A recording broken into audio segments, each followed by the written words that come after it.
Esperando a mi esposo en el aeropuerto, un mendigo con lágrimas en los ojos tomó mi brazo. «Necesito que me escuches, no abordes». Traté de soltarme. Él dijo, «En 10 minutos tendrás una elección. Elige lo inesperado». Yo dudé, pero 3 horas después recibí una llamada que, «Me alegra tenerte aquí. Sigue mi historia hasta el final y comenta desde qué ciudad me estás viendo. Así podré ver hasta dónde ha llegado mi historia». El aeropuerto estaba lleno de esa energía frenética típica de los viernes por la tarde. Yo esperaba sentada en una de esas sillas de plástico duro cerca de la puerta de embarque, revisando mi teléfono cada pocos minutos. Tomás debería haber llegado hace media hora, pero su vuelo de Chicago se había retrasado. Otra vez. 32 años de matrimonio me habían enseñado a ser paciente con sus horarios de trabajo impredecibles. Era contador en una firma importante, siempre viajando por auditorías, siempre ocupado salvando las finanzas de alguna empresa en crisis. Yo había aprendido a planificar mis días alrededor de sus ausencias, a cenar sola más noches de las que podía contar, a dormir en una cama que siempre parecía demasiado grande cuando él no estaba. Estaba perdida en mis pensamientos cuando sentí una mano temblorosa tocar mi brazo. Me volví y vi a un hombre mayor, probablemente de 60 y tantos años, con ropa gastada y lágrimas corriendo por sus mejillas curtidas. Su aspecto era el de alguien que había conocido días mejores, pero había algo en sus ojos que me hizo detenerme antes de alejarme instintivamente. «Señora, por favor, necesito que me escuche», susurró, mirando nerviosamente alrededor como si esperara que alguien nos estuviera observando. «No aborde ese vuelo. No lo haga». Traté de liberarme suavemente de su agarre. «Señor, creo que me confunde con alguien más. Yo no voy a abordar ningún vuelo. Estoy esperando a mi esposo». Sus ojos se abrieron con una expresión que no pude interpretar. ¿Sorpresa? ¿Alivio? ¿Miedo? «Adriana», dijo mi nombre con una voz quebrada que me hizo sentir un escalofrío por la columna vertebral. Adriana Herrera de Valdés. Mi sangre se enfrió. ¿Cómo sabía mi nombre completo? Nadie me había llamado por mi nombre de soltera en décadas. «¿Quién es usted?», logré preguntar, aunque mi voz salió más débil de lo que hubiera querido. El hombre miró de nuevo por encima del hombro, luego se inclinó más cerca. «Soy tu tío Esteban, el hermano de tu madre, María Elena». El mundo se detuvo a mi alrededor. El ruido del aeropuerto se desvaneció hasta convertirse en un zumbido distante. Tío Esteban había desaparecido cuando yo tenía 25 años, justo después de mi boda. Mis padres nunca hablaban de él, y cuando yo preguntaba, simplemente decían que había tenido problemas y que era mejor no buscarlo. «Eso es imposible», susurré. «Mi tío Esteban desapareció hace más de 30 años». «No desaparecí, mija», dijo, y el apodo cariñoso que solía usar cuando yo era niña me golpeó como una bofetada de nostalgia. «Me obligaron a desaparecer, y ahora que tus padres ya no están aquí para silenciarme, puedo advertirte». Mis piernas comenzaron a temblar. «¿Advertirme de qué?».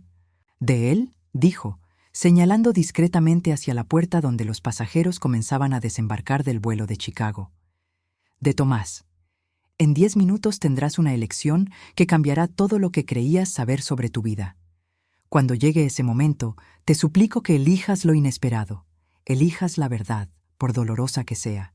«No entiendo de qué está hablando», dije, aunque una parte profunda de mí, una parte que había estado dormida durante años, comenzó a despertar con una sensación de inquietud. «Tu herencia, Adriana. Los $3.500.000 que tus padres te dejaron en propiedades e inversiones. ¿Alguna vez te has preguntado por qué Tomás maneja todos esos papeles? ¿Por qué tú nunca has visto los documentos originales del testamento?» Mi corazón comenzó a latir tan fuerte que podía escucharlo en mis oídos. «Tomás. Tomás se encarga de todo porque yo no entiendo de finanzas. Él es contador, es su trabajo. ¿Y nunca te pareció extraño que una mujer inteligente como tú, que manejaba perfectamente las finanzas familiares antes de casarse, de repente fuera considerada incompetente para entender sus propias propiedades?» Las palabras me golpearon como piedras. Durante años, cada vez que yo hacía preguntas sobre la herencia de mis padres, Tomás me decía que no me preocupara por esos asuntos complicados. Me aseguraba que todo estaba bien administrado, que las propiedades generaban ingresos estables, que las inversiones crecían apropiadamente. Yo había aprendido a confiar en él completamente. «Señora Valdés, su esposo acaba de llegar», anunció una voz por los altavoces, pero no era un anuncio oficial. Era Tomás, que había aparecido a mis espaldas sin que me diera cuenta. Me volví y ahí estaba él, con su sonrisa perfecta y su traje impecablemente planchado, pero algo en su expresión cambió cuando vio al hombre que estaba conmigo. Por una fracción de segundo, vi algo que nunca había visto antes en los ojos de mi esposo: miedo auténtico. «Adriana, cariño», dijo Tomás acercándose rápidamente. «¿Quién es tú, amigo?» Miré hacia donde había estado mi tío Esteban, pero había desaparecido entre la multitud como si nunca hubiera estado ahí. Solo quedaba el ligero olor a tabaco y lluvia que había notado cuando estuvo cerca de mí. «No era nadie importante», murmuré automáticamente, pero las palabras del hombre resonaban en mi mente como campanas de alarma. Tomás me rodeó con su brazo de manera posesiva, más firme de lo usual. «¿Estás bien? Te ves pálida». «Estoy bien», mentí, porque ¿qué más podía decir? ¿Que un hombre que afirmaba ser mi tío muerto me había advertido sobre mi propio esposo? ¿Que por primera vez en décadas estaba cuestionando la historia que había vivido durante más de la mitad de mi vida adulta? En el coche camino a casa, Tomás estuvo inusualmente callado. Normalmente me contaba sobre su viaje de trabajo, sobre los clientes problemáticos o los números que no cuadraban, pero esa noche solo conducía en silencio, con los nudillos blancos de tanto apretar el volante. «¿Cómo estuvo Chicago?», pregunté, tratando de llenar el silencio incómodo. «Bien. Complicado, pero bien», respondió sin apartar la vista de la carretera. «¿Qué tipo de complicaciones?».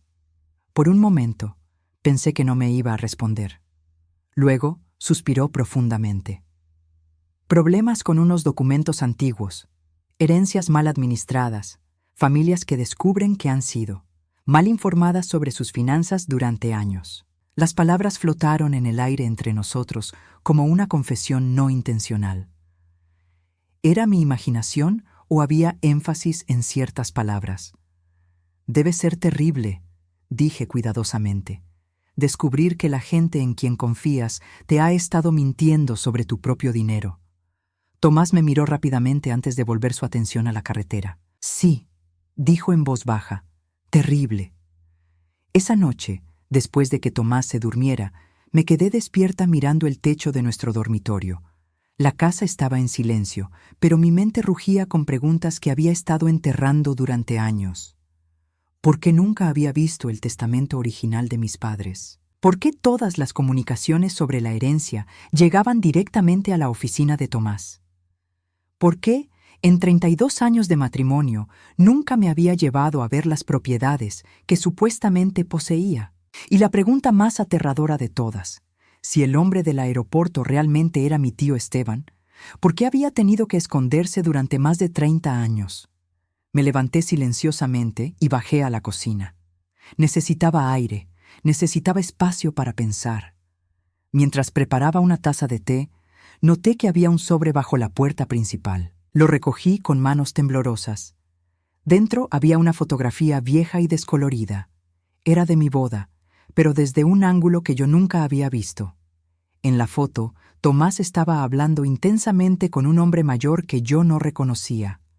Los dos estaban apartados de la celebración cerca del auto de Tomás. Lo que me heló la sangre fue la expresión en el rostro de mi esposo. Calculadora, fría, completamente diferente de la alegría que había mostrado durante toda la ceremonia. En el reverso de la fotografía, escrito con la letra temblorosa que recordaba de mi infancia, estaba un mensaje simple. «La elección se acerca, mija. Confía en lo que sabes en tu corazón». Subí las escaleras en silencio, guardé la fotografía en mi joyero y me metí en la cama junto a Tomás. Él dormía profundamente, pero por primera vez en décadas, yo me sentí como si estuviera acostada junto a un completo extraño. 3 horas después, mi teléfono sonó. La llamada llegó a las 3 de la madrugada. El sonido del teléfono me despertó de un sueño inquieto, lleno de rostros borrosos y documentos que se desvanecían entre mis dedos. Tomás gruñó y se dio la vuelta, pero no se despertó. 32 años de matrimonio me habían enseñado que él podía dormir a través de casi cualquier cosa cuando estaba realmente cansado. Contesté en un susurro para no despertarlo. ¿Adriana?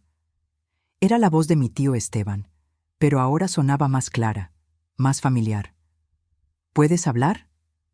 Un momento, murmuré, deslizándome fuera de la cama y bajando silenciosamente las escaleras hasta la cocina. ¿Cómo conseguiste mi número?, pregunté, aunque mi corazón ya sabía que si él había podido encontrarme en el aeropuerto, conseguir mi número de teléfono no había sido el obstáculo más grande. He estado observando, Adriana, esperando el momento adecuado. Tus padres me hicieron prometer que nunca me acercaría a ti mientras ellos vivieran, pero ahora que han fallecido. Su voz se quebró ligeramente. Ahora puedo cumplir la promesa que le hice a tu madre el día que murió. ¿Qué promesa? Que protegería tu herencia si algo le pasaba a ella y a tu padre antes de que tú descubrieras la verdad. Me senté pesadamente en una silla de la cocina, sintiendo como si el suelo se hubiera vuelto líquido bajo mis pies. ¿Qué verdad? Mañana, cuando Tomás se vaya a trabajar, ve a su oficina en casa. Busca en la gaveta inferior derecha de su escritorio. Hay una llave pequeña de bronce pegada debajo del cajón. Esa llave abre un archivero en el sótano que tú nunca has visto. Tío Esteban, me estás asustando. Deberías estar asustada, mija. Tu futuro, el futuro de tus hijos, todo depende de lo que descubras mañana. Pero no confrontes a Tomás todavía. Solo observa, solo aprende. Cuando sepas todo, entonces podremos actuar. La línea se cortó, dejándome sentada en mi cocina oscura, con 1.000.000 de preguntas y 0 respuestas que me satisficieran. El día siguiente transcurrió en una neblina de normalidad forzada. Tomás se levantó a las 7, como siempre. Se duchó, se afeitó y se vistió con su rutina de 30 años. Desayunamos juntos como habíamos hecho miles de veces, hablando sobre el clima, los planes para el fin de semana, la cena de cumpleaños de nuestra hija Carmen la próxima semana.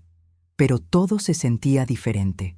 Cada palabra que él decía, cada gesto, cada sonrisa, todo lo veía a través de una nueva lente de sospecha que no podía quitarme. ¿Era mi imaginación o él evitaba mi mirada más de lo usual? ¿Siempre había revisado su teléfono tantas veces durante el desayuno? ¿Vas a estar ocupada hoy?, preguntó mientras recogía sus llaves y su maletín. Nada especial. Probablemente haré algo de limpieza. Mentí suavemente. Perfecto. Tengo reuniones todo el día, así que probablemente llegue tarde. No me esperes despierta. Lo besé en la mejilla como había hecho millones de veces antes, pero cuando la puerta se cerró detrás de él, me quedé ahí parada por varios minutos, sintiendo como si acabara de despedirme de un extraño. Esperé 1 hora completa para asegurarme de que no había olvidado nada y regresaría inesperadamente. Luego subí a su oficina, una habitación que raramente visitaba porque Tomás siempre decía que necesitaba su espacio de trabajo para concentrarse. La oficina era impecablemente ordenada, como todo en la vida de Tomás. Su escritorio de madera oscura estaba perfectamente organizado, con pilas de papeles alineados con precisión milimétrica. Las paredes estaban cubiertas con sus diplomas, certificaciones y algunas fotografías de nosotros en vacaciones familiares. Me acerqué al escritorio con el corazón latiendo tan fuerte que estaba segura de que los vecinos podían escucharlo. La gaveta inferior derecha estaba cerrada con llave, algo que nunca había notado antes. Pasé mis dedos debajo del cajón hasta que sentí el metal frío de una pequeña llave pegada exactamente donde mi tío había dicho que estaría. La llave encajó perfectamente en la cerradura. Dentro de la gaveta encontré una caja de metal gris, también cerrada. La misma llave la abrió. Lo que vi dentro me quitó el aliento. Había docenas de documentos, todos relacionados con propiedades que yo supuestamente poseía, pero que nunca había visto. Títulos de propiedad, contratos de arrendamiento, estados de cuenta bancarios. Pero lo que más me perturbó fueron las cartas. Cartas dirigidas a mí, de abogados, de administradores de propiedades, de inquilinos, todas fechadas durante los últimos 9 años, desde la muerte de mis padres, todas abiertas, todas leídas, todas respondidas a máquina con una firma que se parecía vagamente a la mía, pero que definitivamente no era mi letra. Mis manos temblaban mientras leía carta tras carta. Un inquilino de una propiedad en Dallas preguntando sobre renovaciones que necesitaban aprobación del propietario. Un administrador de propiedades informando sobre el aumento en el valor de mercado de un terreno en las afueras de Houston. Un banco notificando sobre el vencimiento de un certificado de depósito por valor de $250,000.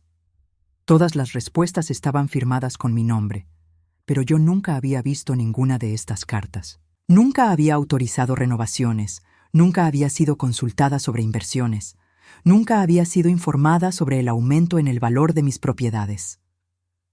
En el fondo de la caja encontré algo que me hizo llorar. El anillo de bodas de mi madre, envuelto en un pañuelo de seda que yo había bordado para ella cuando tenía 15 años. Tomás me había dicho después del funeral que el anillo se había perdido en el hospital, que los médicos no habían podido encontrarlo después del accidente. Lo sostuve en mis manos temblorosas, recordando cómo mi madre solía girarlo en su dedo cuando estaba nerviosa o pensativa. Era un anillo simple, pero había pertenecido a su abuela, y ella siempre me había prometido que algún día sería mío. ¿Por qué lo tenía Tomás escondido?, susurré en la habitación vacía. Continué revisando los documentos y encontré algo aún más perturbador: correspondencia entre Tomás y mi hermano Ricardo. Cartas que hablaban sobre manejar la situación de Adriana y mantener todo bajo control hasta que sea el momento adecuado. Una carta en particular me hizo sentir náuseas. Ricardo, como acordamos, Adriana no debe saber sobre las propiedades adicionales hasta que hayamos completado la transferencia. Su firma en los documentos de poder notarial nos da toda la autoridad que necesitamos para administrar sus activos. Para cuando se dé cuenta, si es que alguna vez se da cuenta, ya habremos asegurado el futuro financiero de nuestras familias. La carta estaba fechada 6 meses después de la muerte de mis padres. Estaba firmada por Tomás, mi hermano Ricardo. El hermano que me había consolado en el funeral, que me había dicho que siempre podía contar con él, que me había asegurado que Tomás era un buen hombre que cuidaría de mí.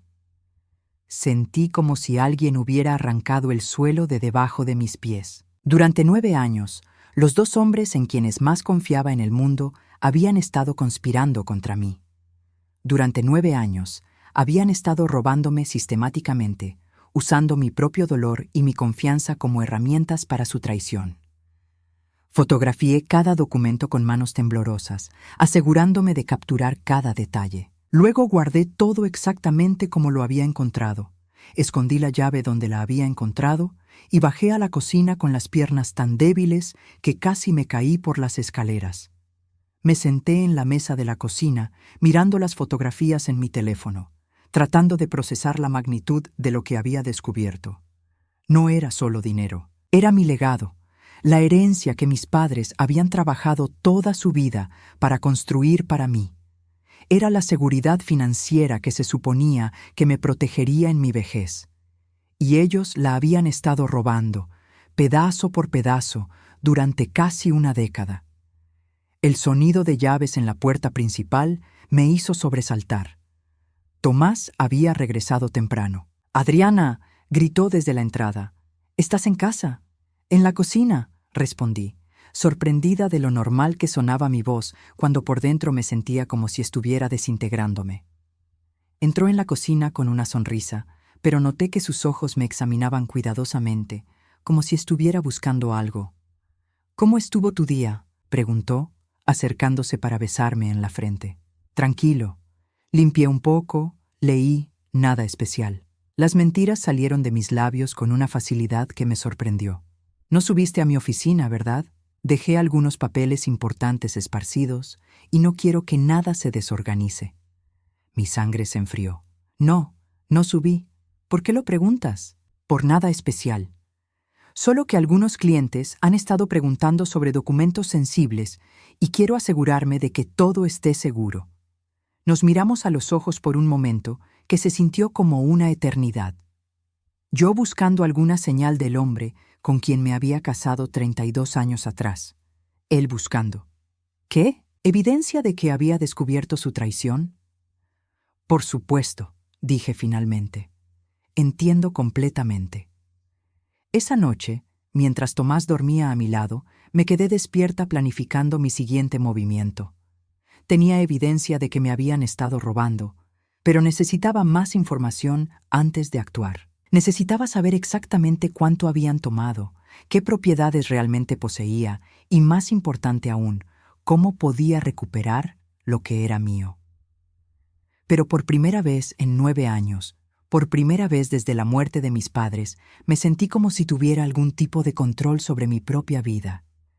Mañana comenzaría a luchar por mi futuro, y esta vez no confiaría en nadie excepto en mí misma. Los siguientes 3 días fueron los más largos de mi vida. Durante las mañanas, actuaba como la esposa perfecta que había sido durante 32 años. Preparaba el desayuno de Tomás, le planchaba las camisas, escuchaba sus historias sobre el trabajo con la misma sonrisa que había perfeccionado a lo largo de las décadas.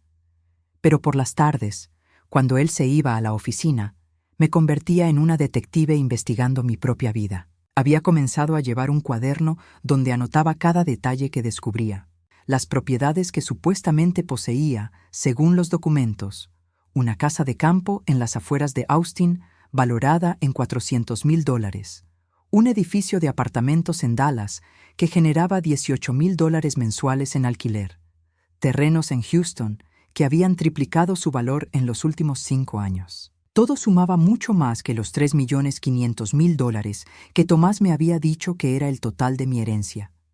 Pero lo que más me perturbaba era la precisión con la que habían falsificado mi firma.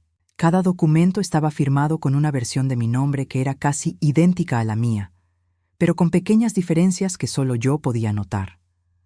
La A de Adriana era ligeramente más inclinada. La OB de Valdés tenía una curva que yo nunca hacía. Alguien había estudiado mi firma meticulosamente y había practicado hasta perfeccionarla. El jueves por la tarde, mientras revisaba los estados de cuenta bancarios que había fotografiado, mi teléfono sonó. Era mi hijo Miguel. «Hola, mamá. ¿Estás ocupada?» «Nunca estoy demasiado ocupada para ti, cariño. ¿Cómo estás?» «Bien, bien. Oye, ¿podrías venir a mi apartamento esta tarde? Hay algo de lo que quiero hablarte». Miguel había terminado la universidad el año anterior y ahora trabajaba en una empresa de marketing digital. Tomás y yo le habíamos comprado un apartamento en un complejo moderno cerca del centro de la ciudad, un regalo de graduación que había costado $250,000. En ese momento me había parecido una inversión generosa en el futuro de nuestro hijo, pero ahora me preguntaba de dónde había salido exactamente ese dinero. ¿Está todo bien?, pregunté, notando algo extraño en su tono. «Sí, mamá. Solo. Necesitamos hablar. Es importante». 1 hora después estaba tocando el timbre de su apartamento. Miguel abrió la puerta con una sonrisa tensa que no logró llegar a sus ojos. Mi hijo había heredado los ojos verdes de su padre y mi cabello castaño, pero esa tarde parecía mayor de sus 19 años. «Pasa, mamá. ¿Quieres algo de beber?» «Estoy bien, gracias». Me senté en su sofá de cuero, el mismo que habíamos elegido juntos cuando se mudó. «¿De qué querías hablarme?» Miguel se sentó frente a mí, sus manos jugando nerviosamente con las llaves de su auto. «Mamá, papá dice que has estado haciendo preguntas raras sobre las finanzas familiares». Sentí como si alguien me hubiera arrojado agua helada. «¿Preguntas raras? ¿Dais que has estado revisando documentos viejos, preguntando sobre propiedades? Está preocupado de que estés confundida sobre algunas cosas». La palabra confundida me golpeó como una bofetada. Era la misma palabra que Tomás había comenzado a usar más frecuentemente en los últimos años, cuando yo cuestionaba cualquier decisión financiera. «Estás confundida, cariño. No te preocupes por eso, solo te va a confundir más. ¿Qué te dijo exactamente tu padre?» Miguel suspiró profundamente. Mamá, he sabido sobre la herencia de los abuelos desde que cumplí 18 años. Papá me explicó todo cuando empecé la universidad. Mi corazón comenzó a latir más rápido. ¿Qué te explicó? Sobre cómo los abuelos querían que papá administrara todo hasta que tú fueras mayor. Sobre cómo te pusiste muy emocional después de su muerte y no podías tomar decisiones claras sobre el dinero. Me quedé sin aliento. Eso no es verdad, Miguel. Mamá, su voz se volvió gentil, pero condescendiente, el mismo tono que Tomás había estado usando conmigo durante años. Papá me mostró algunos de los documentos que firmaste, documentos donde le dabas autoridad para manejar todo. Me enseñó tu firma. ¿Cuándo viste esos documentos? El año pasado, cuando papá me ayudó a comprar este apartamento. Me explicó que el dinero venía de las propiedades de los abuelos, pero que necesitaba administrarlo cuidadosamente porque tú tienes tendencias a gastar impulsivamente. Las mentiras se acumulaban como una avalancha. Durante décadas, yo había sido la que manejaba el presupuesto familiar, la que ahorraba para las vacaciones, la que se aseguraba de que las cuentas se pagaran a tiempo. Tomás siempre había sido generoso hasta la irresponsabilidad, el tipo de hombre que compraba equipos de golf caros sin consultar el presupuesto. Miguel, ¿qué más te dijo tu padre? Mi hijo se veía incómodo, pero continuó. Que era mejor que Carmen y yo supiéramos la verdad para poder ayudar cuando fuera necesario, que tal vez algún día tendríamos que tomar decisiones difíciles sobre tu cuidado. ¿Mi cuidado? Mamá, tienes 57 años. Papá dice que es normal que las mujeres de tu edad comiencen a tener problemas de memoria, dificultades para entender finanzas complejas. Me levanté del sofá tan rápidamente que Miguel se sobresaltó. ¿Dónde está tu hermana? Carmen está en su habitación estudiando. ¿Por qué? Llámala. Quiero hablar con los dos. Mamá, no creo que sea una buena idea. Papá dice que cuando te emociones demasiado sobre estos temas, es mejor que... Miguel, dije con una voz tan fría que él se calló inmediatamente. Llama a tu hermana. Ahora. 5 minutos después, Carmen bajó las escaleras con el ceño fruncido. Mi hija de 17 años había heredado la altura de su padre y mi tendencia a ser directa, pero esa tarde parecía estar actuando con un guión ensayado. «Hola, mamá. Miguel dice que estás molesta por algo». «Siéntense los dos», dije, mi voz más firme de lo que había sido en años. «Quiero que me digan exactamente qué les ha contado su padre sobre la herencia de sus abuelos». Los dos intercambiaron una mirada que confirmó mis peores temores. Habían estado hablando de esto, habían estado planeando esta conversación. «Mamá», Carmen comenzó con el mismo tono condescendiente que había escuchado de Miguel. «Papá nos explicó que después de que los abuelos murieron, tú estabas muy triste y le pediste que se encargara de todo porque era demasiado complicado para ti. Y nos enseñó los documentos legales donde le das permiso para administrar las propiedades y las inversiones», agregó Miguel. «¿Vieron esos documentos con sus propios ojos?» «Sí», respondieron al unísono.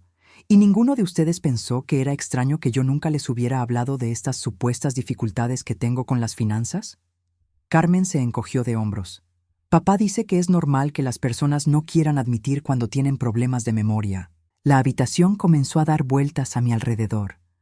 No solo Tomás me había estado robando durante 9 años, sino que había estado sistemáticamente destruyendo mi reputación con mis propios hijos, preparándolos para el día en que necesitara que ellos respaldaran su versión de los eventos. ¿Y ustedes creen eso?, pregunté, mi voz apenas un susurro. «Mamá». Miguel se inclinó hacia adelante, sus ojos llenos de una compasión falsa que me hizo sentir náuseas. «Sabemos que es difícil admitir que necesitas ayuda, pero papá solo quiere cuidarte. Todos queremos cuidarte. ¿Cómo exactamente planean cuidarme?» Carmen y Miguel intercambiaron otra mirada. «Papá dice que tal vez algún día tendrás que vivir en un lugar donde puedas recibir mejor atención». Carmen dijo suavemente. «Un lugar especializado en personas con problemas de memoria». La realidad me golpeó como un martillo. No solo me estaban robando mi herencia, sino que estaban preparando el terreno para declararme incompetente mentalmente. Una vez que lograran eso, tendrían acceso completo a todo lo que quedara de mi dinero. ¿Y ustedes están de acuerdo con esto? Mamá. Miguel se levantó y trató de tocarme el brazo, pero yo me aparté. Solo queremos lo mejor para ti. Si hay un lugar donde puedas estar más cómoda, donde tengas cuidado profesional. ¿Cuánto? Pregunté abruptamente. ¿Cuánto qué? ¿Cuánto les prometió su padre? ¿Cuánto dinero de mi herencia van a recibir ustedes a cambio de respaldar sus mentiras? El silencio que siguió fue más revelador que cualquier confesión. Finalmente, Carmen habló con una voz pequeña, pero desafiante. Papá dice que cuando seas mayor y no puedas cuidarte sola, Miguel y yo necesitaremos dinero para asegurar tu cuidado médico adecuado. Y tal vez, agregó Miguel, también para ayudarnos a nosotros a establecernos en la vida, para comprar casas, comenzar nuestras propias familias. Usando mi dinero. Es dinero de la familia, Carmen dijo, su voz volviéndose más fría. Y papá dice que los abuelos hubieran querido que se usara para cuidar de toda la familia, no solo de ti. Me dirigí hacia la puerta, sintiendo como si estuviera caminando a través de melaza. Todo lo que había creído sobre mi familia, sobre mi vida, había sido una mentira cuidadosamente construida. ¿A dónde vas? Miguel me siguió hasta la puerta. Me volví para mirar a mis 2 hijos, estos niños que había criado, alimentado, amado incondicionalmente durante sus vidas enteras. Los niños para quienes había sacrificado mis propios sueños y ambiciones.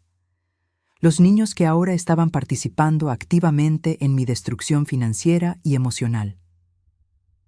Me voy a casa, dije tranquilamente.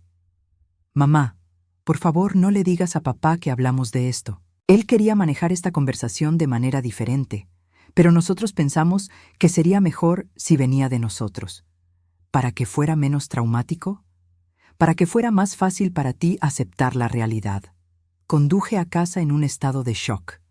No era solo que mi esposo me hubiera estado robando. Mis propios hijos, los seres humanos que más amaba en el mundo, habían sido convertidos en instrumentos de mi propia destrucción. Cuando llegué a casa, Tomás estaba en la cocina preparando la cena como si fuera cualquier noche normal de nuestras vidas. «Hola, cariño. ¿Cómo estuvo tu día?» Lo miré. Este hombre con quien había compartido más de la mitad de mi vida. Este hombre que había conocido mis esperanzas y miedos más profundos. Este hombre que había estado planeando sistemáticamente mi ruina durante casi una década. Estuvo bien, mentí, porque ahora sabía que necesitaba tiempo para planificar mi próximo movimiento. Me alegra escuchar eso, dijo, sonriendo mientras revolvía algo en la estufa. Los niños me dijeron que habían hablado contigo esta tarde. Espero que haya sido una buena conversación. Muy educativa. Esa noche, después de que Tomás se durmiera, bajé al sótano con una linterna. Si había un archivero escondido, como mi tío había mencionado, iba a encontrarlo. Y lo que encontré allí me cambiaría para siempre. El sótano de nuestra casa siempre había sido territorio de Tomás. Durante 32 años, yo había respetado su necesidad de tener un espacio privado donde pudiera trabajar en proyectos personales o simplemente relajarse. Nunca había tenido razón para cuestionar por qué mantenía esa área cerrada con llave, o por qué se ponía nervioso las pocas veces que yo mencionaba limpiar allí abajo. Ahora, mientras descendía silenciosamente los escalones de madera con una linterna en la mano, cada crujido me sonaba como un disparo en el silencio de la noche. Eran las 2 de la madrugada y Tomás dormía profundamente arriba después de haberse tomado sus pastillas para dormir habituales. El sótano estaba más organizado de lo que había esperado. Había estanterías metálicas llenas de cajas etiquetadas meticulosamente, un escritorio pequeño con una lámpara, y en la esquina más alejada, parcialmente oculto detrás de unas cajas de decoraciones navideñas, estaba el archivero de metal gris que mi tío había mencionado. La misma llave de bronce que había encontrado en el escritorio de Tomás abría este archivero también. Lo que encontré adentro me quitó toda esperanza que pudiera haber tenido de que esto fuera un malentendido terrible. El primer cajón estaba lleno de documentos relacionados con propiedades que yo nunca había visto. No solo las propiedades que había descubierto en su oficina, sino muchas más. Una casa en las montañas de Colorado, valorada en $600,000. acciones en 3 empresas diferentes que mis padres aparentemente habían comprado como inversiones a largo plazo, cuentas bancarias en 2 bancos diferentes con saldos que sumaban más de $1.200.000. Pero lo que me partió el corazón fueron los documentos en el segundo cajón. Eran cartas. Cartas que mis padres me habían enviado durante los últimos 5 años de sus vidas, cartas que yo nunca había recibido. Con manos temblorosas, abrí la primera. Estaba fechada 3 años antes de su muerte. Mi querida Adriana, tu padre y yo hemos estado preocupados porque no has respondido a nuestras últimas cartas. Esperamos que todo esté bien contigo y con los niños. Queríamos informarte sobre algunos cambios en nuestras inversiones que afectarán tu herencia futura. Seguí leyendo, lágrimas corriendo por mis mejillas mientras me daba cuenta de que mis padres habían estado tratando de comunicarse conmigo durante años sobre asuntos financieros importantes. Habían estado enviando estas cartas a nuestra dirección postal, pero yo nunca las había visto porque Tomás recogía el correo todos los días. Una carta particularmente devastadora estaba fechada 6 meses antes de su muerte. Adriana, estamos muy preocupados porque no hemos tenido noticias tuyas en más de 1 año. Tomás nos dice que estás pasando por una fase difícil y que no quieres hablar de finanzas, pero esto no suena como la hija responsable que criamos. Hemos decidido actualizar nuestro testamento para asegurar que tengas protección adicional. Tu tío Esteban ha aceptado actuar como coejecutor para garantizar que tus intereses estén protegidos. Mi sangre se enfrió. Mis padres habían muerto antes de poder actualizar su testamento, y yo nunca había sabido que habían estado preocupados por mí, que habían estado tratando de protegerme. En el tercer cajón encontré algo aún más horrible. Un registro detallado que Tomás había mantenido de cada transacción que había hecho usando mi herencia. No solo había estado robando mi dinero, había estado documentando meticulosamente cada robo. Enero 2017. Vendí las acciones de tecnología de Adriana por $230.000.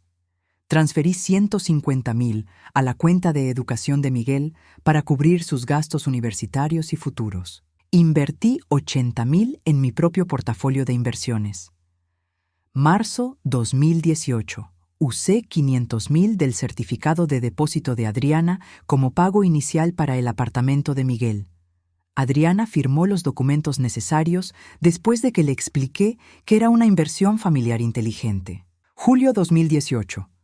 Transferí $300.000 de la cuenta de ahorros de Adriana para comprar acciones en mi empresa. Le dije que era una oportunidad de inversión que no podíamos perder. Página tras página de mi vida financiera siendo sistemáticamente desmantelada. Cada entrada estaba escrita en la letra cuidadosa de Tomás, cada una documentando no solo el robo, sino también la mentira específica que me había dicho para justificarlo. Pero lo que encontré al final del registro me destrozó completamente. Era un plan detallado para declararme incompetente mentalmente. Fase 1. Establecer patrón de confusión financiera.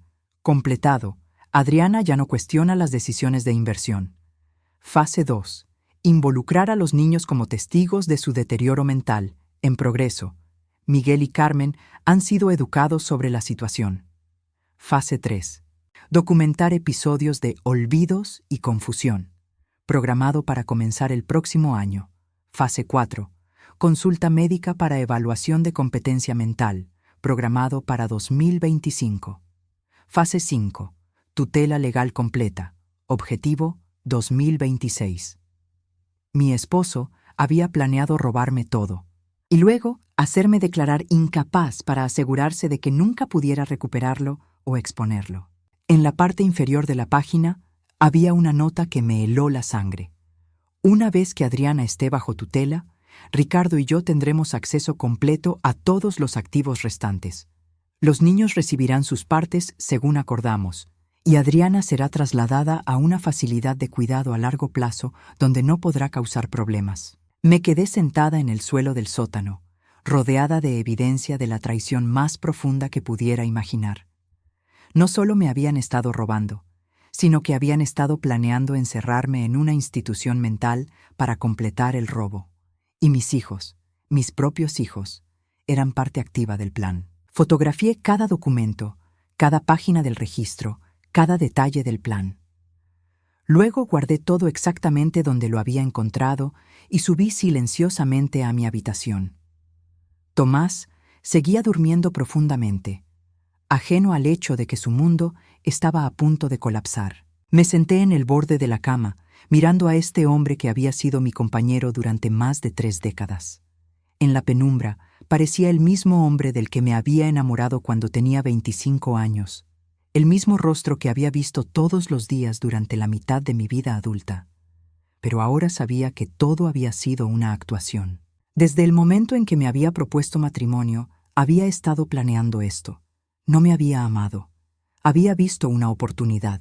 Una mujer joven de una familia próspera. Una mujer lo suficientemente confiada como para entregar el control de sus finanzas. Una mujer que podría ser manipulada lentamente a lo largo de los años hasta convertirla en víctima perfecta. Mi teléfono vibró suavemente. Un mensaje de texto de mi tío Esteban. ¿Encontraste lo que necesitabas encontrar? Escribí de vuelta. Más de lo que quería encontrar. Su respuesta llegó inmediatamente. Entonces ya sabes que no tienes mucho tiempo. Una vez que sospeche que sabes la verdad, acelerará el plan. Tenía razón. No podía seguir fingiendo mucho más tiempo. Mi actuación de la esposa obediente e ignorante tenía un límite, y la conversación con mis hijos había sido claramente reportada de vuelta a Tomás. ¿Qué hago ahora?, escribí. Mañana por la noche, después de que él se vaya a trabajar, ven al café de la calle principal. Mesa del Rincón, 6 en punto. Es hora de planificar tu contraataque. Borré los mensajes y me acosté en la cama, mirando el techo en la oscuridad. A mi lado, Tomás respiraba profunda y regularmente, perdido en sueños que probablemente incluían visiones de mi futura incapacidad y su control total sobre mi dinero. Pero por primera vez desde que había comenzado esta pesadilla, no me sentí desesperada. Había pasado el shock inicial de la traición. Había superado el dolor de descubrir que mis hijos habían sido convertidos en enemigos. Ahora solo sentía una cosa, una determinación fría y calculadora que nunca había experimentado antes en mi vida. Ellos habían pasado 9 años planeando mi destrucción. Era hora de que yo comenzara a planificar la mía. El día siguiente pasó en una neblina surrealista. Tomás se comportó exactamente como siempre, pero ahora yo podía ver la actuación detrás de cada gesto. La forma en que revisaba mi cara cuando pensaba que no estaba mirando, buscando señales de sospecha. La manera en que dirigía la conversación lejos de cualquier tema financiero. El cuidado con el que mantenía su maletín cerrado con llave, incluso dentro de nuestra propia casa. Tengo una reunión que probablemente se extienda hasta tarde esta noche, me dijo durante el desayuno. No me esperes despierta. Por supuesto, cariño. Yo también tengo planes. Voy a reunirme con algunas amigas para cenar. Era la primera mentira directa que le había dicho a mi esposo en 32 años de matrimonio. Descubrí que era sorprendentemente fácil. A las 6 en punto exacto, entré al café de la calle principal.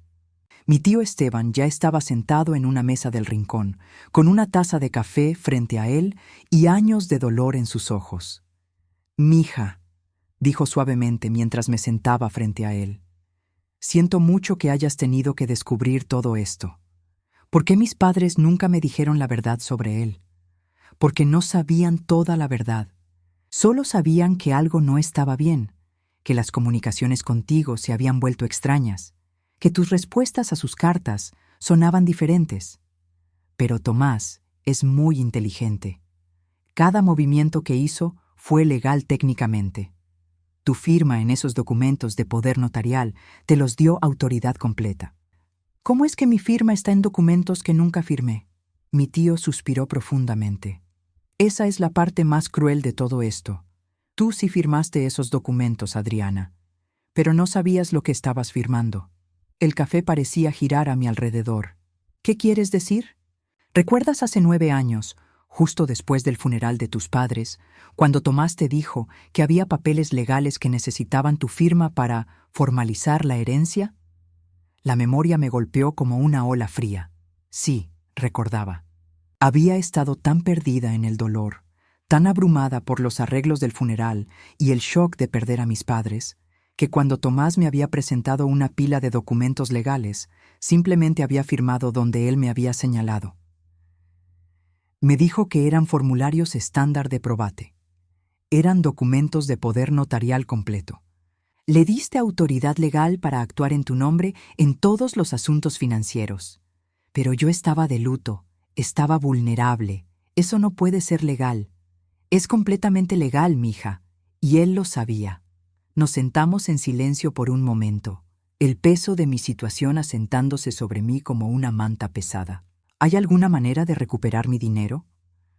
Hay una manera, pero va a requerir que seas más fuerte y más calculadora de lo que has tenido que ser en toda tu vida. Lo miré a los ojos. Este hombre que había arriesgado todo para advertirme, este tío que había estado protegiendo mi futuro desde las sombras durante años. Dime qué tengo que hacer. Mi tío Esteban abrió un portafolio de cuero gastado y sacó una pila de documentos que me hizo contener la respiración. Eran copias de documentos que yo reconocía del sótano de Tomás, pero también había otros que nunca había visto. Durante los últimos 9 años, comenzó con voz grave, he estado trabajando con un investigador privado y un abogado especializado en fraudes financieros. Sabíamos que este día llegaría, pero necesitábamos que tú descubrieras la verdad por ti misma antes de que pudiéramos actuar. ¿Por qué? Porque legalmente, mientras tú no supieras que estabas siendo robada, no podíamos proceder. Tenías que estar consciente del fraude y dispuesta a luchar contra él. Revisé los documentos que me había entregado. Eran registros bancarios, transferencias de dinero, documentos de venta de propiedades, todo detallando exactamente cuánto había sido robado de mi herencia y cuándo. El total, dijo mi tío suavemente, es de $4.200.000. Eso incluye el valor actual de las propiedades que vendió sin tu conocimiento, las inversiones que liquidó y los intereses que habrías ganado si el dinero hubiera permanecido donde tus padres lo pusieron. Las cifras bailaron frente a mis ojos. No eran solo los $3.500.000 que pensaba que había perdido. Era mucho más. Pero hay buenas noticias, continuó. Debido a que Tomás ha sido tan meticuloso en documentar todo lo que hizo, tenemos un rastro de papel perfecto de cada transacción fraudulenta. ¿Qué quiere decir? Su arrogancia va a ser su perdición, mija. Pensó que nunca descubrirías la verdad, así que guardó evidencia de cada crimen que cometió. Su propio registro detallado es una confesión completa. Mi tío me explicó el plan. Trabajando con el abogado, habían preparado una demanda civil por fraude financiero, falsificación de documentos y abuso de confianza. Pero más importante aún, habían encontrado una manera de recuperar la mayoría de mis activos antes de que Tomás pudiera esconderlos o transferirlos. El apartamento de Miguel fue comprado con tu dinero. Legalmente tú eres la verdadera propietaria. Las inversiones que Tomás hizo con tus fondos también te pertenecen legalmente. ¿Qué pasa con mis hijos? El rostro de mi tío se endureció. Adriana, tus hijos son adultos que eligieron participar en este fraude. Miguel tiene 19 años, Carmen 17. Ambos sabían que el dinero que estaban recibiendo había sido tomado de ti sin tu conocimiento. ¿Pero realmente entendían lo que estaba pasando? Miguel firmó documentos cuando recibió su apartamento. Carmen ha estado recibiendo $2.000 mensuales desde que cumplió 16 años. Ambos sabían que este dinero venía de tu herencia y ambos fueron advertidos por Tomás de que no te contaran porque tú no podías manejar la información. La traición se sentía fresca otra vez. Mis propios hijos habían sido comprados con mi propio dinero. ¿Qué tengo que hacer? Mañana por la mañana vamos a ejecutar órdenes legales para congelar todas las cuentas que contienen tus fondos. Al mismo tiempo, vamos a presentar cargos civiles contra Tomás y Ricardo. Y hizo una pausa. Vamos a pedirle al juez que ordene una evaluación mental completa de ti para probar que eres completamente competente. ¿Una evaluación mental? Es la única manera de destruir completamente su plan. Una vez que un psiquiatra forense certifique que estás en perfecta condición mental, su estrategia de declararte incompetente se vuelve imposible. Pasamos las siguientes 3 horas repasando cada detalle del plan. Mi tío me explicó que tendría que continuar actuando normalmente por unos días más, mientras los abogados finalizaban todos los documentos legales. Una vez que comencemos, no hay vuelta atrás, me advirtió. Tomás va a luchar sucio. Va a tratar de convencer a todos de que tú estás teniendo un colapso mental. Va a usar a Miguel y Carmen como testigos contra ti. ¿Estás preparada para eso? Miré hacia la ventana del café, donde la vida normal continuaba. Personas caminando por la calle, familias cenando juntas, parejas tomadas de la mano. Una semana atrás, yo pensaba que tenía esa vida normal. Ahora sabía que había estado viviendo en una prisión construida por las personas que más amaba. Estoy preparada.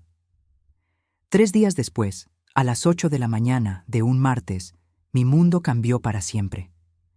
Estaba sentada en la cocina tomando café cuando Tomás bajó para desayunar, como había hecho miles de veces antes. Pero esta vez, cuando se dirigió hacia la estufa para preparar sus huevos revueltos habituales, sonó el timbre.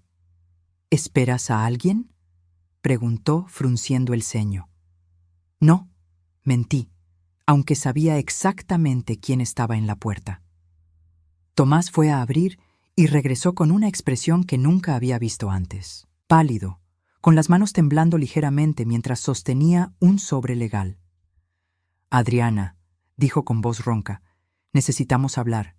¿Qué es eso? Es una citación. Aparentemente hay una investigación sobre mal manejo de activos. Actué sorprendida, abriendo los ojos como si no pudiera entender lo que estaba diciendo. ¿Mal manejo de qué activos? De tu herencia. Alguien está alegando que yo... Se sentó pesadamente en la silla frente a mí. Que yo mal manejé tus fondos. Eso es ridículo, dije, manteniendo mi voz estable. Tú siempre has cuidado perfectamente nuestras finanzas. Sí, pero... Miró el documento otra vez. También hay órdenes para congelar varias cuentas bancarias. Cuentas que yo administro en tu nombre. Mi teléfono sonó. Era Miguel.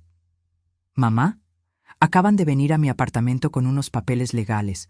Dicen que mi apartamento va a ser embargado porque fue comprado con dinero robado. ¿Qué está pasando? Miré a Tomás, que se había puesto aún más pálido. No sé, cariño. Tu padre está aquí tratando de entender lo mismo. Carmen llamó 10 minutos después, llorando histéricamente.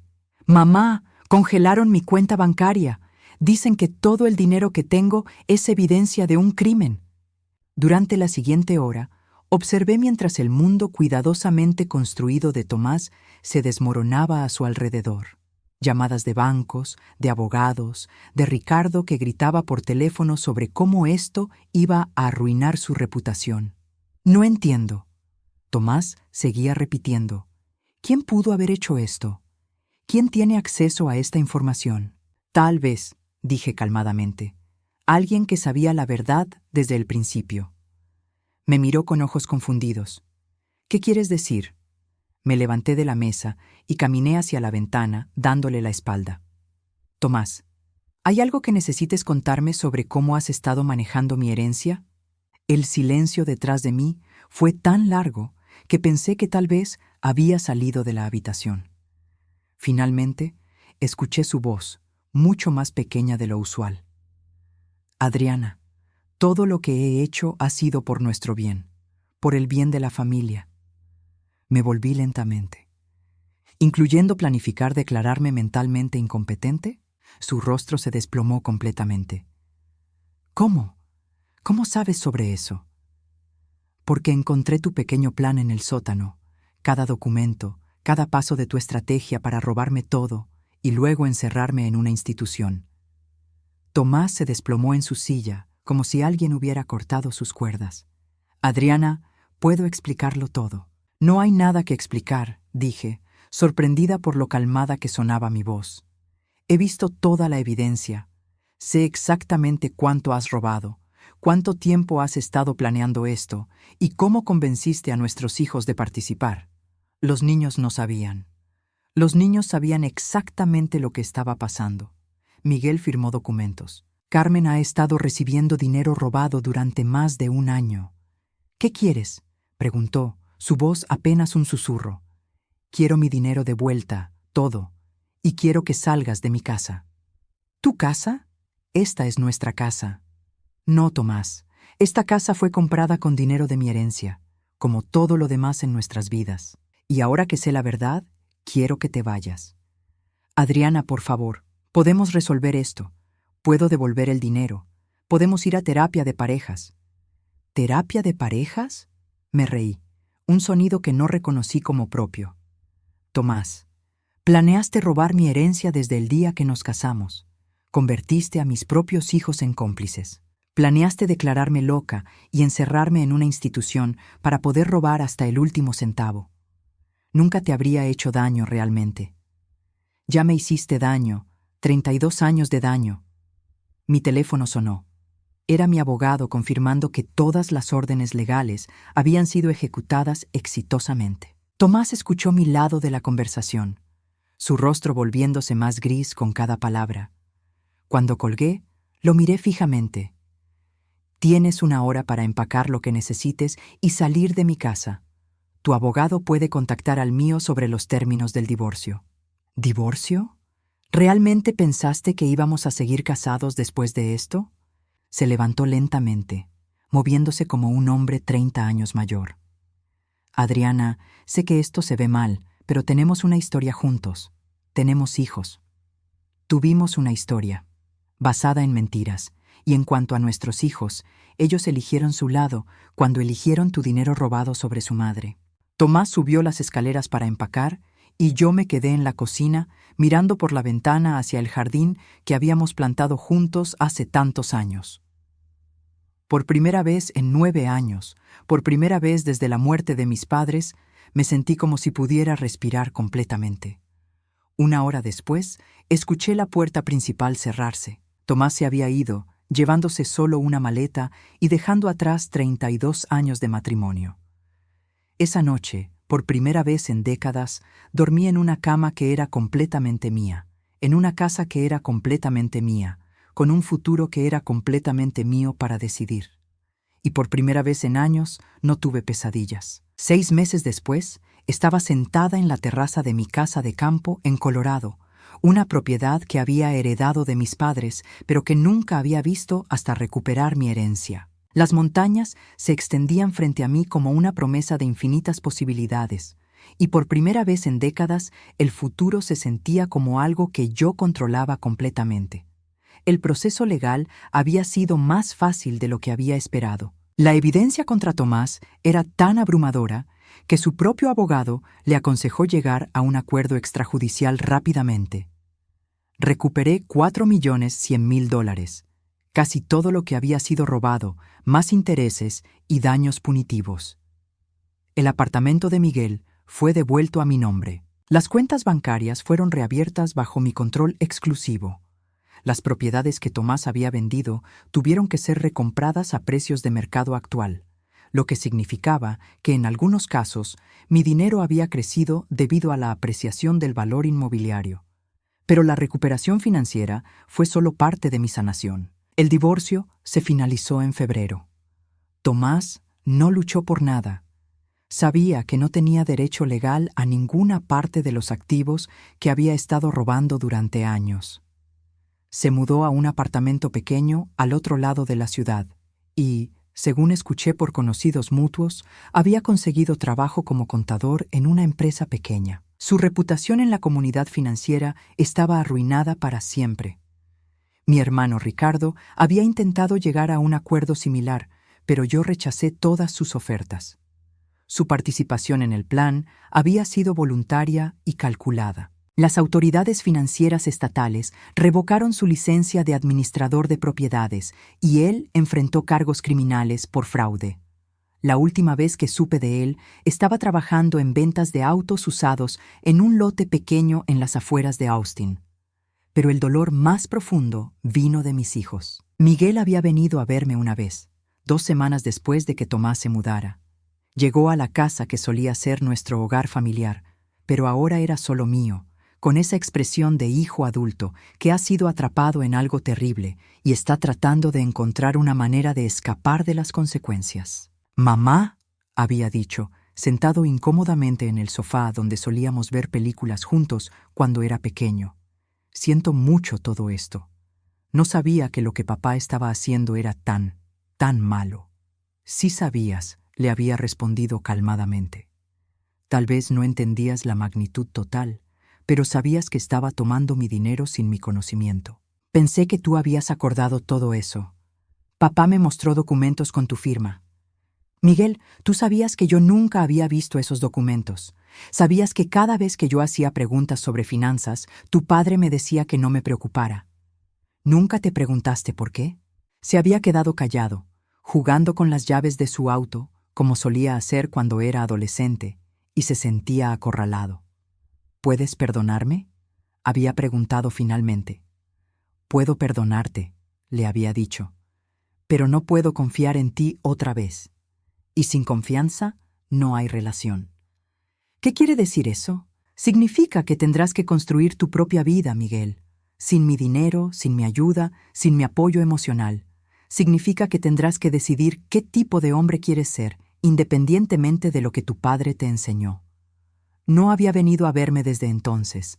Según supe por otras fuentes, había vendido algunos de sus pertenencias para pagar el alquiler de un apartamento pequeño, y estaba trabajando tiempo completo por primera vez en su vida. Tal vez eso le haría bien. Carmen había sido diferente. Más joven, más emocional, más devastada por las consecuencias de sus decisiones. No sabía que estaba mal. Había gritado durante nuestra última conversación telefónica. Solo tenía 16 años cuando empecé a recibir el dinero. Papá me dijo que era mi asignación normal. Carmen, $2,000 al mes no es una asignación normal para una adolescente. Y cuando cumpliste 17 y te expliqué sobre mi supuesta confusión mental, sabías que algo estaba mal. Pero él es mi padre. Se suponía que debía creer en él. Y yo soy tu madre. ¿Por qué no creíste en mí? El silencio que siguió había sido respuesta suficiente. Carmen seguía viviendo con Tomás en su nuevo apartamento. Había abandonado la escuela preparatoria y estaba trabajando en un restaurante de comida rápida, furiosa conmigo por arruinar su vida al recuperar mi propia herencia. Tal vez algún día mis hijos entenderían que las acciones tienen consecuencias. Tal vez algún día se darían cuenta de que participar en el robo de su propia madre no era algo que pudiera ser perdonado fácilmente. Pero ese día no había llegado aún, y yo había dejado de esperarlo. En cambio, había comenzado a construir una nueva vida. Había contratado a un administrador financiero recomendado por mi abogado, una mujer mayor llamada Patricia, que había sido traicionada financieramente por su propio esposo años atrás. Juntas habíamos reorganizado completamente mis inversiones, asegurándonos de que yo mantuviera control total sobre cada decisión. También había comenzado a viajar. Durante 32 años, cada vacación había sido planeada alrededor de los horarios de trabajo de Tomás y las preferencias de los niños. Ahora viajaba sola, descubriendo lugares que siempre había querido ver, pero que nunca había tenido la libertad de visitar. Había pasado un mes en Italia, caminando por viñedos de la Toscana y tomando clases de cocina en Roma. Había visitado Japón durante la temporada de los cerezos en flor, algo que había soñado hacer desde la universidad.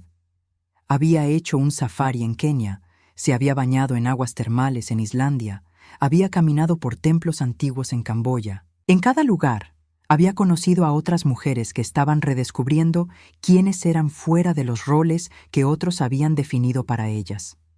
Mujeres que habían perdido esposos, que habían terminado carreras, que habían criado hijos y ahora estaban explorando quiénes eran cuando nadie más dependía de ellas. Era una hermandad que nunca había sabido que existía. Pero mi mayor descubrimiento había sido esta casa en Colorado. Mis padres la habían comprado 20 años antes de morir, planeando usarla como retiro de jubilación. Era una casa de campo de 2 pisos con grandes ventanas que enmarcaban las montañas, una chimenea de piedra y suficiente espacio para hospedar a los nietos que mis padres habían esperado conocer mejor. Cuando finalmente vine a verla después de recuperar mi herencia, me enamoré inmediatamente, no solo de la casa, sino de la sensación de estar en un lugar que mis padres habían elegido para su felicidad, no para impresionar a nadie más. Decidí quedarme. Vendí la casa de Austin, ese monumento a un matrimonio que había sido construido sobre mentiras, y me mudé permanentemente a Colorado. Aquí nadie sabía mi historia. Nadie sabía sobre Tomás, sobre la traición, sobre los años perdidos. Podía ser simplemente Adriana, una mujer de 57 años que había decidido comenzar la segunda parte de su vida en sus propios términos. Había comenzado a ofrecerme como voluntaria en un refugio para mujeres víctimas de violencia doméstica. Descubrí que mi experiencia con la manipulación financiera era valiosa para ayudar a otras mujeres que estaban tratando de reconstruir sus vidas después de relaciones abusivas. También había comenzado a tomar clases de pintura. Resulta que tenía talento para los paisajes y había vendido 3 de mis pinturas en una galería local. No porque necesitara el dinero, sino porque me llenaba de orgullo crear algo hermoso con mis propias manos. Pero lo más importante era la paz. Cada mañana me despertaba en una cama que era mía, en una casa que era mía, con un día que era mío para llenar como eligiera. No había que consultar a nadie sobre mis planes, no había que justificar mis gastos, no había que pretender que no sabía cosas que sabía perfectamente. Mi tío Esteban venía a visitarme una vez al mes. Habíamos desarrollado la relación que habríamos tenido si él no hubiera tenido que esconderse durante 30 años. Me contaba historias sobre mi madre cuando era joven. Me enseñaba las recetas de mi abuela. Me ayudaba a entender las partes de la historia familiar que Tomás había tratado de borrar. ¿Alguna vez te arrepientes?, me había preguntado durante su última visita mientras caminábamos por el sendero detrás de mi casa. ¿De qué? De no haberlo perdonado, de no haber tratado de salvar tu matrimonio, de mantener a la familia unida. Había considerado la pregunta seriamente. No, había respondido finalmente. No se puede salvar algo que nunca fue real. Y una familia que se basa en mentiras y explotación no es una familia que valga la pena salvar. ¿Y los niños? Los niños son adultos que tomaron decisiones adultas. Si algún día quieren tener una relación real conmigo, una basada en honestidad y respeto, la puerta estará abierta. Pero no voy a perseguirlos y no voy a pretender que lo que hicieron estuvo bien. Esa tarde, sentada en mi terraza mientras el sol se ponía detrás de las montañas, reflexioné sobre el largo viaje desde aquella noche en el aeropuerto, cuando mi tío Esteban me había advertido que tendría que hacer una elección difícil. Había elegido la verdad sobre la comodidad de las mentiras familiares. Había elegido mi dignidad sobre la paz falsa de ser robada en silencio. Había elegido la libertad sobre la seguridad de una prisión dorada. Y por primera vez en mi vida adulta, había elegido a mí misma. El teléfono sonó, interrumpiendo mis pensamientos. Era Patricia, mi administradora financiera, llamando con el reporte mensual de mis inversiones. Adriana, tengo buenas noticias. Tus inversiones han crecido otro 2% este mes. A este ritmo, vas a tener más dinero del que tus padres jamás soñaron dejarte. Gracias, Patricia. ¿Puedes transferir $5,000 a la cuenta del Refugio de Mujeres? Es para su nuevo programa de independencia financiera, por supuesto. ¿Algo más? Sí. Quiero establecer un fondo de becas para mujeres mayores que quieren volver a la universidad después de divorcios difíciles. Empezar con $100,000. Excelente idea. Me encargaré de los documentos legales.